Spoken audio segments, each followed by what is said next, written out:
Hello everyone, हम लोग पढ़ रहे हैं how to solve problem in physics और इसमें हम लोगों ने पढ़ा लीनियर पॉलिनोमियल फंक्शन और इनके ग्राफ को किस मेथड से बनाना। सबसे पहले लीनियर पॉलिनोमियल फंक्शन को इस फॉर्म में हम लोग लिखें और इस फॉर्म से हम लोग ग्राफ बनाना सीखें, जिसमें से y डिपेंडेंट वेरिएबल रिप्रेजेंट कर रहा है, x इंडिपेंडेंट वेरिएबल को रिप्रेजेंट कर रहा है, जो m है वो m स्लोप को रिप्रेजेंट कर रहा है और c इंटरसेप्ट y के इंटरसेप्ट को रिप्रेजेंट कर रहा है, दैट मीन्स y इंटरसेप्ट।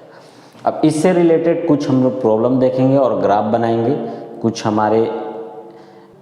हमारे फंक्शन दिए रहेंगे और उस फंक्शन का क्या करना है, हम लोग को ग्राफ बनाना है। तो देखते हैं एक एक करके। नेक्स्ट क्वेश्चन है हमारे पास 2/3x + 7/2y + 3 = 0 और इस प्रॉब्लम को अब हम लोग को क्या करना है, सॉल्व करना है, इसका ग्राफ बनाना है। तो ग्राफ बनाने के लिए हम लोग को सबसे पहले चेक करना पड़ेगा, क्योंकि हम लोग अभी एक ही टाइप का ग्राफ सीखे हैं लीनियर पॉलिनोमियल फंक्शन का। सो क्या ये लीनियर पॉलिनोमियल फंक्शन है? तो देखते हैं, x का पावर 1 है, y का पावर भी यहाँ क्या है 1 है। इसका मतलब क्या है कि दोनों वेरिएबल का पावर मैक्सिमम पावर 1 है। इसका मतलब ये लीनियर पॉलिनोमियल फंक्शन है। अब लीनियर पॉलिनोमियल फंक्शन जब आ गया तो अब हम लोग क्या करना है, इसमें ये देखना है कि ये फॉर्म में है कि नहीं। y = mx + c नहीं है तो इसको क्या करेंगे, कन्वर्ट करेंगे।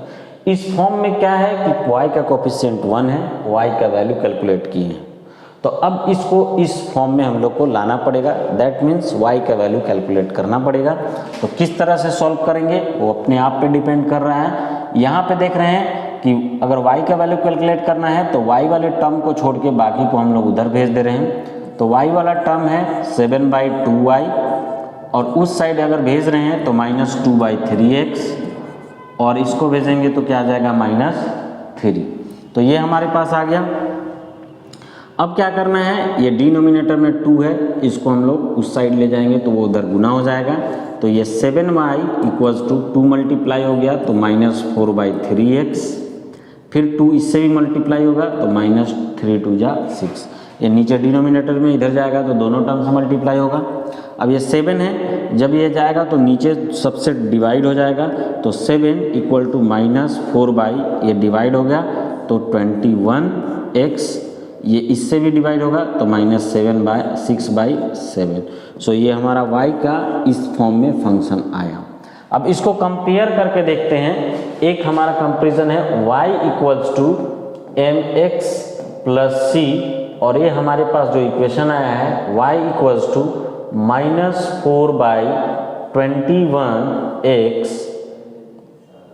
-6/7। सो हमारे पास ये आया है। अब कंपेयर करते हैं तो इसमें x का कोफिशिएंट m है, यहाँ x का कोफिशिएंट क्या है, x का कोफिशिएंट है -4/3। सो m का वैल्यू जो आ गया -4/21 आ गया, जो कोफिशिएंट यहाँ है वो कोफिशिएंट दोनों को कंपेयर किए। यहाँ पर कांस्टेंट टर्म c है, लेकिन यहाँ पे कांस्टेंट टर्म c के जगह पे कितना है, -6/7। याद रहे माइनस को भी लेना है। तो -6/7 हमारा क्या आ गया, कोफिशिएंट आ गया, कांस्टेंट टर्म आ गया। अब m स्लोप मालूम हो गया और हमारा c इंटरसेप्ट मालूम हो गया। सो अब हम लोग क्या करेंगे, इसमें ग्राफ बनाएंगे और देखेंगे किस तरह से बनता है। सो ग्राफ कैसे किए, ये हमारा y एक्सिस है और ये हमारा x एक्सिस है। अब इसको हम लोग को ग्राफ बनाना है तो कैसे बनाएंगे। सो देखेंगे, सबसे पहले c क्या है, -6/7। -6/7 1 से कम वैल्यू होता है। सो -6/7, y का वैल्यू -6/7 ऊपर नहीं होगा, क्या होगा, नीचे। सो मान लेते हैं यहाँ पे वैल्यू हो जाएगा -6/7। ये y का वैल्यू ऐसा है -6/7। अब यहाँ पे देख रहे हैं m जो है, m क्या है, यहाँ पे नेगेटिव है। ये कैसा वैल्यू आया है, नेगेटिव। स्लोप जो आया है हमारा कैसा आया है, नेगेटिव आया है। अब नेगेटिव आया है तो नेगेटिव के लिए हमारा tan थीटा का वैल्यू क्या हो जाएगा, ये tan थीटा का वैल्यू नेगेटिव। और tan थीटा का वैल्यू नेगेटिव कब होगा, जब थीटा क्या होगा, 90 डिग्री से ज़्यादा। तो हम लोग किस तरह से लाइन बनाएंगे, क्योंकि ये लीनियर पॉलिनोमियल फंक्शन है, इसका ग्राफ कैसा बनने वाला है, तो इसका ग्राफ स्ट्रेट लाइन बनने वाला है। और स्ट्रेट लाइन अब बनेगा तो किस तरह से बनेगा, तो पहला चीज सी यानी कि इस पॉइंट से पास होकर जाएगा। इंटरसेप्ट मतलब सी क्या है, वाई इंटरसेप्ट है। इंटरसेप्ट होता क्या है, लाइन या कर्व की जिस जगह से काटता है, तो इस जगह पे कट करते हुए जाएगा, यानी लाइन हमको -6/7 से कट करते हुए जाना चाहिए। अब कैसे कट करते होने जाना चाहिए, इस तरह से कट करते होने जाना चाहिए ताकि वो एक्स एक्सिस से कितना एंगल बनाए, 90 डिग्री से ज़्यादा एंगल बनाए। तो एक्स एक्सिस से 90 डिग्री से ज़्यादा एंगल बनाए। तो हमारे पास इसी से पास करने वाला लाइन एक ये हो सकता है, ये देख रहे हैं ये कम बना रहा है, 90 डिग्री से कम एंगल बना रहा है, तो ये लाइन नहीं होगा। अगर हम लोग ऐसे लाइन अगर बनाते हैं तो ये देख रहे हैं कि ये 90 डिग्री से ज़्यादा एंगल बना रहा है। सो ये जो ग्राफ है, ये जो लाइन है, ये स्ट्रेट लाइन हमको क्या चीज़ रिप्रेजेंट करेगा, ये रिप्रेजेंट करेगा किसको, 2/3x + 7/2y + 3 = 0। इस लाइन का इक्वेशन हो जाएगा ये। और ये लाइन किस तरह से, इस तरह से बढ़ेगा। लाइन किस y को कहाँ पे कट करेगा, -6/7 पे कट करेगा। एंगल कितना बनाएगा, 90 डिग्री से ज़्यादा। अगर निकालना होगा तो हम लोग निकाल भी सकते हैं कि यहाँ पे tan इनवर्स कितना आ गया, यहाँ पे tan थीटा का वैल्यू कितना है, -4/21। अगर थीटा का वैल्यू लिखते हैं तो लिख सकते हैं tan इनवर्स -4/21। सो ये एंगल क्या हो जाएगा, tan इनवर्स -4/21। इसको हम लोग आगे सॉल्व करके आगे और भी बता सकते हैं, लेकिन अभी हम लोग यहीं तक जानेंगे कि ये इतना वैल्यू आया है एंगल का वैल्यू। बस ये हम लोग देख लिए हैं कि नेगेटिव वैल्यू है तो ये एक्यूट एंगल नहीं होगा, ऑब्ट्यूस एंगल होगा, 90 डिग्री से ज़्यादा होगा। सो ये हम लोग ये ऐसे ग्राफ बनाए। और एक और एग्जांपल देखते हैं। तो हमारे पास क्वेश्चन है ये कि velocity of object in a function of time. किसी ऑब्जेक्ट का वेलोसिटी दिया हुआ है, टाइम के साथ कैसे वेरी कर रहा है। तो v = 2/70 - 8। याद रहे, यहाँ पे देखते हैं, सबसे पहले चेक करेंगे कि ये ग्राफ क्या लीनियर पॉलिनोमियल फंक्शन है, क्योंकि अभी तक तो हम लोग उसी का ग्राफ ड्रॉ करना सीखे हैं। सो देखें यहाँ पे v = 2/70 - 8 में एक वेरिएबल वेलोसिटी है और दूसरा वेरिएबल क्या है, टाइम है। तो इसमें वेलोसिटी का पावर भी 1 है और टाइम का पावर भी 1 है। सो ये लीनियर पॉलिनोमियल फंक्शन को रिप्रेजेंट कर रहा है। तो ये चेहरा पहचानना है। अब जब पहचान लिए कि ये किसको रिप्रेजेंट कर रहा है, लीनियर पॉलिनोमियल फंक्शन को, तो अब क्या करेंगे, इसका ग्राफ बनाने के लिए हम लोग को y = mx + c से कंपेयर करना पड़ेगा। सो कंपेयर करते हैं, y = mx + c, है ना। अब हम लोग के पास पहले क्या ग्राफ बनाते थे, याद रहे, हम लोग पहले बनाते थे यहाँ y एक्सिस, x एक्सिस बनाते थे। लेकिन जब हम लोग देख रहे हैं यहाँ पे y के जगह पे क्या है, v4 क्या है, वेलोसिटी। सो y कोऑर्डिनेट पे हम लोग v बनाएंगे, जो किसको रिप्रेजेंट करेगा, वेलोसिटी को रिप्रेजेंट करेगा। और x कोऑर्डिनेट पे क्या है, x के जगह पे t है दूसरा वेरिएबल, तो x कोऑर्डिनेट पे हमको क्या रहेगा, टाइम रहेगा, जो t से रिप्रेजेंट कर रहे हैं इस डायरेक्शन। तो हम लोग को टाइम और वेलोसिटी के बीच में ग्राफ बनाना है, पहला चीज़। अब दूसरा चीज़ देखते हैं कि ये 2y, इसमें देखते हैं कंपेयर करके, दोनों को कंपेयर अगर करते हैं, सो यहाँ x के मल्टीपल में m है और यहाँ t के मल्टीपल में 2/7 है। सो स्लोप जो आ जाएगा इस लाइन का, m का वैल्यू 2/7। तो स्लोप आ गया 2/7। ये कैसा नंबर है, ये पॉजिटिव नंबर है, पॉजिटिव नंबर है। ये किससे है, 1 से कम है, 1 से छोटा वैल्यू है। सो थीटा का वैल्यू बिलो <45 डिग्री आएगा, है ना। 1 से कम है, 45 डिग्री से कम, तो 45 डिग्री से कम आएगा। पॉजिटिव है तो यानी कि एंगल जो होगा 90 डिग्री, 0 और 90 डिग्री के बीच में। और 1 से भी छोटा है, 1 से छोटा है मतलब 45 डिग्री से भी एंगल कम बनेगा। तो ये लाइन का बना। C को कंपेयर करते हैं तो C यहाँ पे है -8, यानी कि ऐसा लाइन जो C कहाँ पे जिसका c का वैल्यू -8 है। अब हम लोग चेक करते हैं इसमें लाइन c -8 आएगा तो कहाँ आएगा, इसमें c का वैल्यू -8 आएगा तो कहाँ आएगा।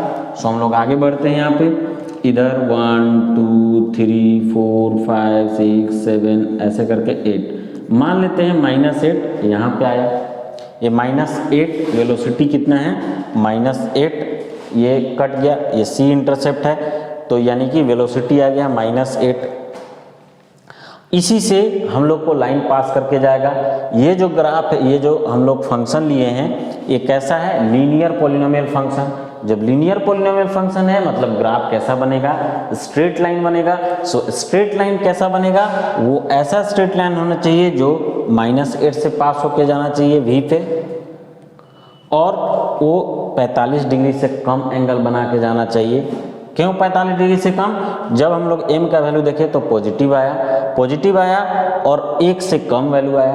पॉजिटिव और 1 से कम है, इसका मतलब 45 डिग्री से कम। अगर 1 से ज़्यादा रहता पॉजिटिव वैल्यू और 1 से ज़्यादा रहता तो 45 डिग्री से ऊपर, याद रहेंगे, क्योंकि 45 डिग्री पे अगर जब बनाते हैं तो tan थीटा का वैल्यू 1 आता है, स्लोप का वैल्यू 1 आता है। सो अगर हम लोग 1 से कम वैल्यू है यानी कि ग्राफ 45 डिग्री से कम बनेगा।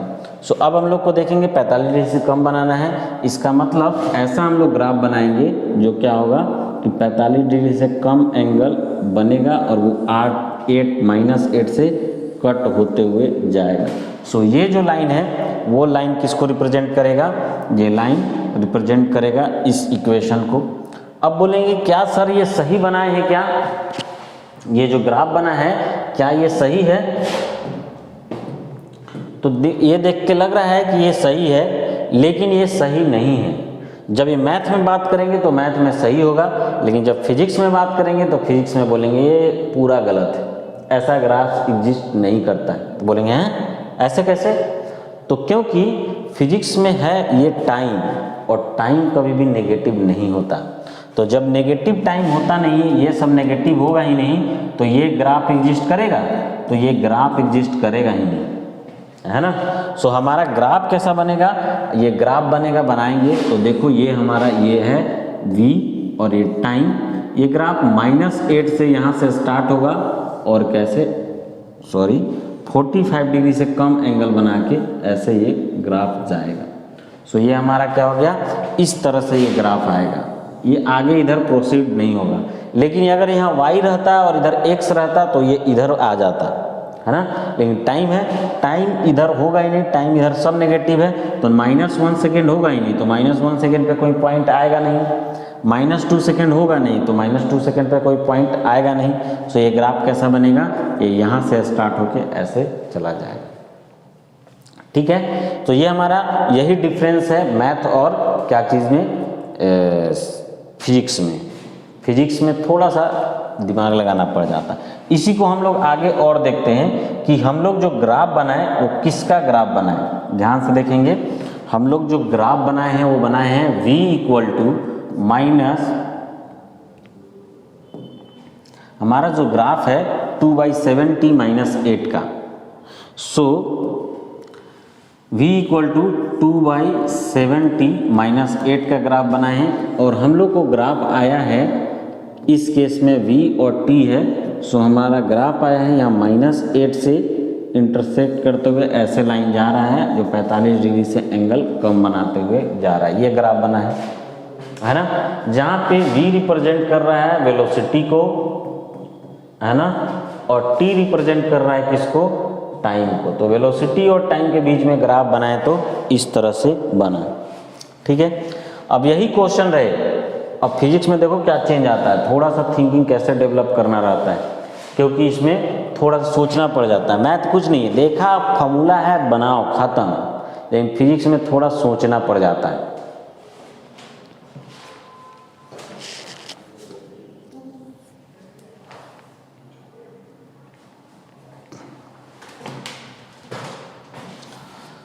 तो देखते हैं क्या सोचना पड़ता है। अगर हम लोग यही ग्राफ को यहाँ लेते हैं और यहाँ वेलोसिटी ना देके क्या लिख देते हैं, स्पीड। v किसको रिप्रेजेंट कर रहा है, स्पीड, और t किसको रिप्रेजेंट कर रहा है, टाइम को। जब ऐसा करेंगे तो फिर से ग्राफ बनाएंगे तो ग्राफ -8 से लेके कैसे जाएगा, इस तरह से हमारा ग्राफ बनेगा। अब इस केस में क्या होता है कि स्पीड कभी भी नेगेटिव नहीं होता। पहले तो केवल टाइम नेगेटिव नहीं होता था, अब स्पीड नेगेटिव होता नहीं है। मतलब स्पीड का वैल्यू -8 हो ही नहीं सकता, माइनस पे वैल्यू आ ही नहीं सकता। इसका मतलब ये जो नीचे जितने भी है वो नीचे इस लाइन से नीचे सब स्पीड नेगेटिव होगा, जैसे यहाँ पे माइनस में होगा, इधर माइनस में होगा, यानी कि इस लाइन पे कोई भी नेगेटिव चीज़ स्पीड होगा ही नहीं। तो ये लाइन पे जो भी ग्राफ आएगा इस लाइन से रिलेटेड वो एग्जिस्ट नहीं करेगा, यानी कि ये लाइन बनेगा ही नहीं। जब वहाँ स्पीड और टाइम हो जाएगा तो एक तो इधर जाएगा नहीं क्योंकि टाइम नहीं है, दूसरा चीज़ इसके नीचे नहीं, इस साइड नहीं बनेगा ना इस इधर बनेगा। सो अब हमारा ग्राफ जो फुल्ली बन जाएगा वो कैसा बन जाएगा, स्पीड का और टाइम का अगर ग्राफ बनाते हैं तो कैसा बनेगा। अब ये देखो ये -8 है तो ये ऐसे डॉटेड डॉटेड करके देख के और यहाँ से ऐसा लाइन खींच देना है, ये हमारा ग्राफ बनेगा स्पीड और टाइम का।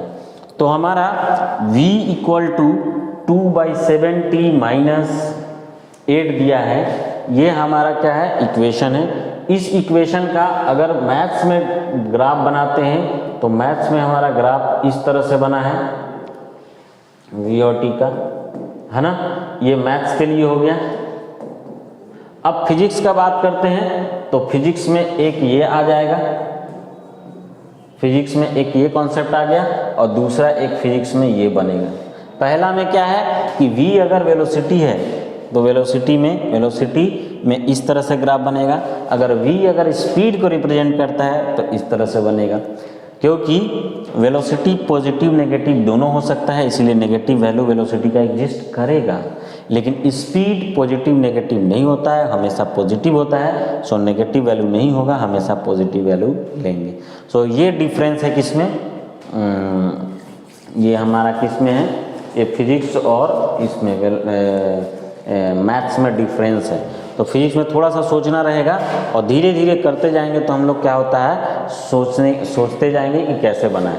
कुछ और एग्जांपल जैसे ले लेते हैं जिससे हम लोग को पता चले कि लीनियर पॉलिनोमियल फंक्शन का ग्राफ कैसे बनाते हैं। ओके, नेक्स्ट क्वेश्चन है force in the function of displacement is F = 7x - 2। अब इसको हम लोग को क्या बनाना है, ग्राफ बनाना है। सो अब देखते हैं इसको बना के ग्राफ को।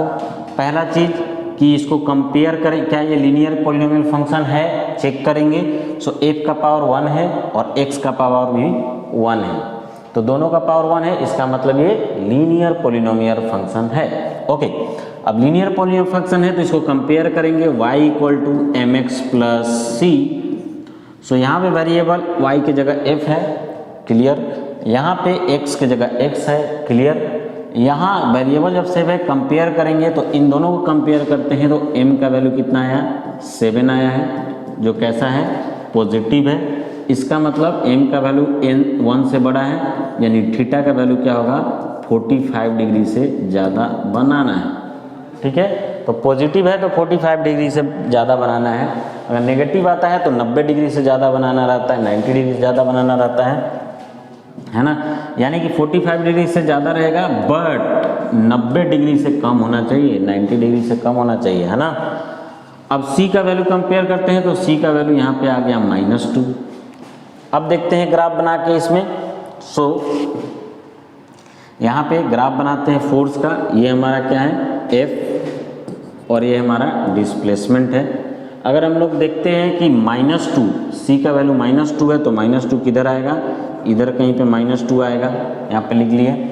अब एंगल कैसा बनाना है, 45 डिग्री से ज़्यादा बनाना है, कैसा, 90 डिग्री के बीच में, तो ये इस तरह से बनेगा।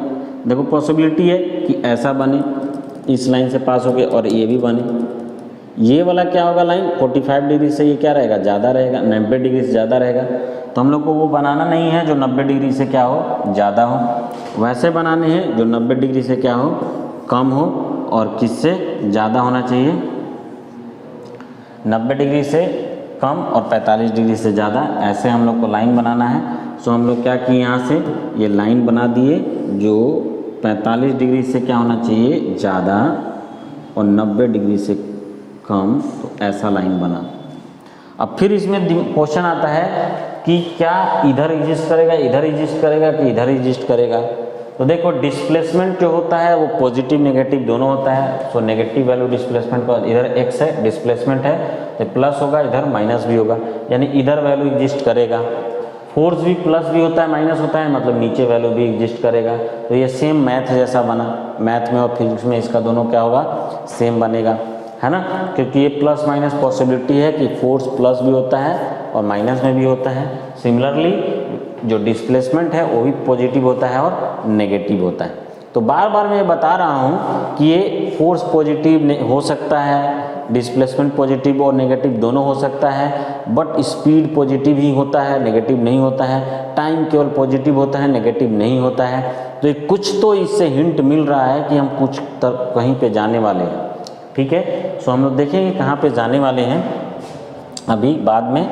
तो ये धीरे धीरे देख के हम लोग पता लगा लेंगे कौन से ऐसे फिजिकल क्वांटिटी हैं जो पॉजिटिव होते हैं, कौन से फिजिकल क्वांटिटी पॉजिटिव नेगेटिव दोनों हो सकते हैं।